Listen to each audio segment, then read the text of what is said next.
2-minute best simple cooking tips. Master meats, vegetables, and seafoods. 1. Removing residual pesticides. To remove pesticides from fruits and vegetables, soak them in a solution of water and vinegar for a few minutes before rinsing thoroughly under running water. 2. Cooking vegetables and other ingredients. 1. Blanching vegetables.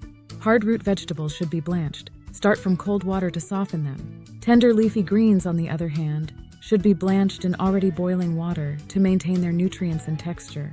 2. Cabbage and eggplants become mushy when cooked as they release water, so fry them on high heat if you dislike that texture. 3. Onions caramelized over low heat in oil become sweeter and less spicy. Ideal for soups, stews, burgers, sandwiches, pizzas, and pasta. 4. Ingredients containing starch like rice cakes make the broth sticky, so add them at the end of cooking to avoid this. 3. Cooking meats. 1. When cooking meat, focus on grilling it properly. The taste just before it starts to burn is generally the best. 2. Let meat rest for a few minutes after cooking before cutting. This allows the juices to redistribute, ensuring the meat is moist and flavorful. 3. For a perfectly crispy fried texture, make sure the oil is hot enough before adding the meat. This helps to seal the exterior quickly, preventing the meat from absorbing too much oil.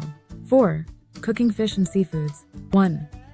For frozen seafood, rinse off the ice attached to it under running water to eliminate any fishy taste and squeeze out the moisture. 2. When cooking shellfish like clams or mussels, discard any that don't open after cooking, as this indicates they were not alive before cooking and may not be safe to eat. 3. When handling fish and seafoods, it's advisable to wear gloves, especially for protection against infections like Vibrio, which can be present in marine environments. Thank you for watching. If you enjoyed this video, please don't forget to subscribe and like.